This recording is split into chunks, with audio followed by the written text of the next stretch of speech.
Nomination of Rajya Sabha members by the President was taken from the Constitution of রাজ্যসভায় president কিছু মেম্বারকে nominate করতে পারে। Nominate মানে হচ্ছে মনোনয়ন করতে পারে। তো এই কনসেপ্টটা, এই ধারণাটা কোন দেশের সংবিধান থেকে নেওয়া হয়েছে প্রশ্নে এটাই জানতে চেয়েছে। অপশন হচ্ছে USA, Ireland, south Africa, France. এখানে সঠিক উত্তর হবে আয়ারল্যান্ড। দেখো কোশ্চেনটা আমি সিলেক্ট করেছি কারণ নমিনেশন এই কথা থেকে আমরা আরও দুটো কোশ্চেন তৈরি করতে পারবো। আমরা জানি যে পার্লামেন্ট অর্থাৎ সংসদ দুটো হাউস রয়েছে, একটা হচ্ছে রাজ্যসভা আর একটা হচ্ছে লোকসভা। রাজ্যসভায় প্রেসিডেন্ট 12 জন মেম্বারকে নমিনেট করতে পারে আর লোকসভায় মাত্র 2 জন মেম্বারকে নমিনেট করতে পারে। ডাইরেক্ট কোশ্চেন পরীক্ষায় আসে যে লোকসভায় প্রেসিডেন্ট কতজন মেম্বারকে নমিনেট করতে পারে, উত্তর হবে 2 জন। আর রাজ্যসভায় প্রেসিডেন্ট কতজন মেম্বারকে নমিনেট করতে পারে, উত্তর হবে 12 জন। ভালো করে মনে রাখবে, রাজ্যসভায় 12 জন, লোকসভায় 2 জন। আর এই ধারণাটা নেওয়া হয়েছে আয়ারল্যান্ডের কনস্টিটিউশন থেকে। পরের প্রশ্নে বলেছে the concept of sovereign parliament originated in. সার্বভৌম এই কথাটা কোন দেশের সংবিধান থেকে নেওয়া হয়েছে? অপশন রয়েছে England, Ireland, south Africa, France. সঠিক উত্তর এই প্রশ্নের হবে ইংল্যান্ড। ইংল্যান্ডের সংবিধান থেকে এই ধারণাটা নেওয়া হয়েছে। পরবর্তী প্রশ্ন, who is considered the architect of Indian constitution? Indian কনস্টিটিউশনের আর্কিটেক্ট কাকে বলা হয়? দেখো প্রথমে যে নামটা রয়েছে মহাত্মা গান্ধী। এখান থেকে আমরা দুটো কোশ্চেন তৈরি করি। মহাত্মা গান্ধীকে বলা হয় ফাদার অফ দ্য নেশন, অর্থাৎ জাতির পিতা। প্রশ্ন হচ্ছে এখানে যে মহাত্মা গান্ধীকে ফাদার অফ দ্য নেশন কে বলেছেন?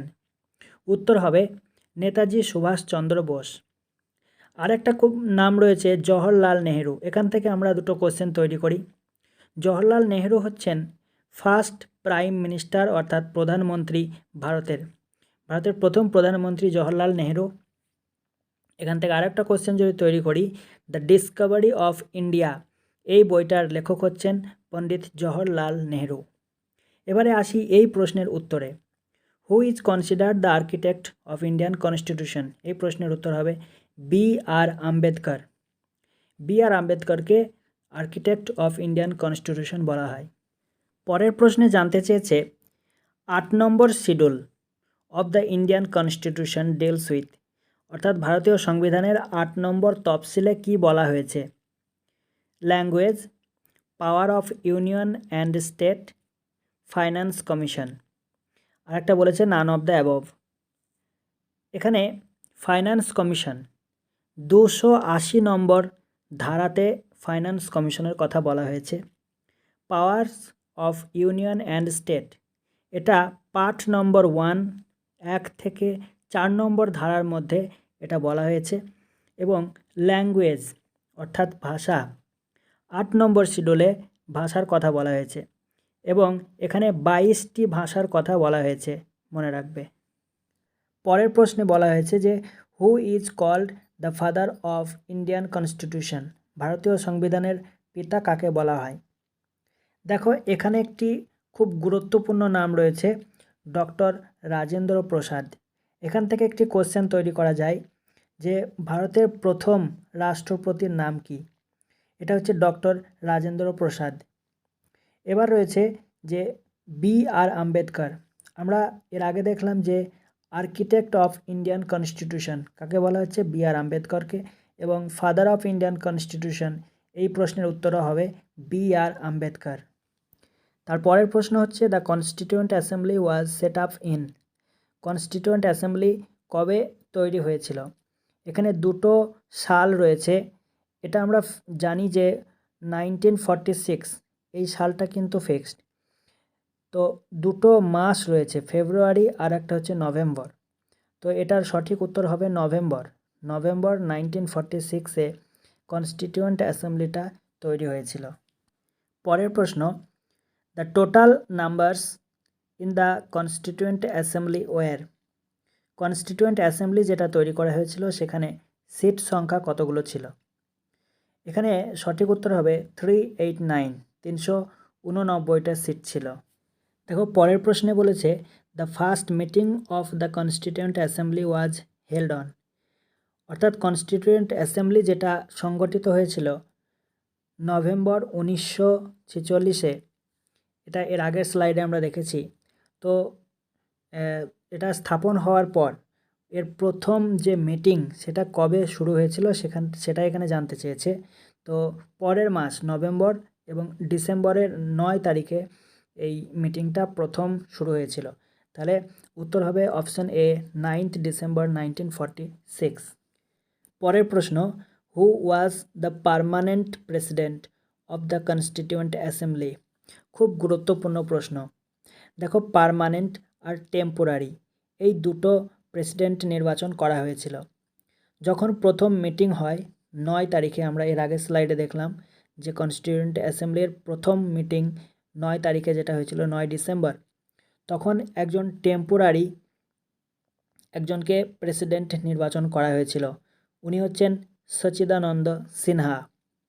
এটা হচ্ছে টেম্পোরারি মানে ক্ষণস্থায়ী। এবং এখানে প্রশ্নে বলেছে পার্মানেন্ট প্রেসিডেন্ট। তো পার্মানেন্ট প্রেসিডেন্ট হয়েছিলেন ডক্টর রাজেন্দ্র প্রসাদ। উত্তর হচ্ছে option B, doctor Rajendra Prasad permanent member. এবার যদি বলে যে টেম্পোরারি মেম্বার কে হয়েছিলেন, তাহলে হবে সচিদানন্দ সিনহা।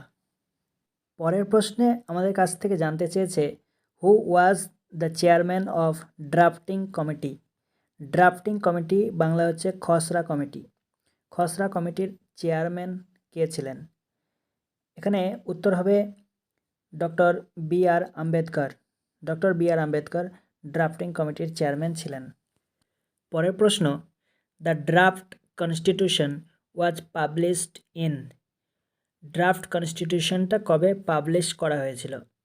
এই প্রশ্নের উত্তর হবে ফেব্রুয়ারি 1948। 1948 সালের ফেব্রুয়ারি মাসে প্রথম ড্রাফট কনস্টিটিউশনকে পাবলিশ করা হয়েছিল।